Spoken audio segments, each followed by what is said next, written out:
Hi friends, எல்லோரும் காலை வணக்கம். இது உங்களுக்கு லக்கி டுடே. நம்ம பார்க்க போகிறது 8/9/2024 ஞாயிற்றுக்கிழமைக்குள்ளே அக்ஷயா லாட்ரி கேசிங் மெத்தட் தான் பார்க்க போகிறோம். இது வந்து ஃபஸ்ட் மெத்தடு. இதில் வந்து டெய்லி ரிசல்ட் வச்சு இந்த மெத்தட் சொல்ல போகிறேன். நம்ம சேனலில் புதுசாக பார்க்குறவங்க சப்ஸ்கிரைப் பண்ணிக்கோங்க. இதில் ஒரு நாள் விட்டு ஒரு நாள் வந்து இந்த மெத்தடில் நம்பர் பாஸ் ஆகுது. அதாவது பி போர்டு எடுக்கிறோம், பி போர்டுக்கு பவர் நம்பர் பார்க்குறோம். இப்போ 803 பி போர்டு 0 பவர் 5. ஸோ 0 5 கிடச்சிருக்கு. அடுத்த ரிசல்ட்டு 0 68. இதில் வந்து 0 வந்து ஏ போர்டில் பாஸ் ஆகிருக்கு. அடுத்து ஒரு நாள் கேப் விட்டு பார்த்தீங்கன்னா 0 7. இதில் பி போர்டு பார்த்தீங்கன்னா 0 பவர் 5. அடுத்த ரிசல்ட் 935. இதில் வந்து 5 வந்து சி போர்டில் பாஸ் ஆகிருக்கு.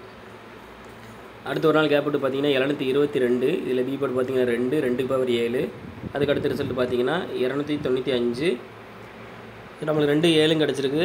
இதில் வந்து 2 வந்து ஏ போர்டில் பாஸ் ஆகிருக்கு. இப்போ இந்த மெத்தடில் இன்றைக்கி என்ன நம்பர் வரும்னு பார்க்கலாம். 845 385 வந்து நேற்றுக்குள்ள ரிசல்ட்டு. இதில் பி போர்டு பார்த்தீங்கன்னா 8க்கு பவர் நம்பர் பார்த்தீங்கன்னா 3. ஸோ இந்த மெத்தடில் நம்மளுக்கு கிடைச்ச நம்பர் பார்த்தீங்கன்னா 3 8 கிடச்சிருக்கு. இது ஃபஸ்ட் மெத்தட் தான். உங்களுக்கு ரெண்டாம் மெத்தட் வேணும் அப்படின்னா மெம்பராக ஜாயின் பண்ணிக்கோங்க. எல்லாம் லிமிட்டாக ப்ளே பண்ணுங்கள் friends. All the best. Thank you.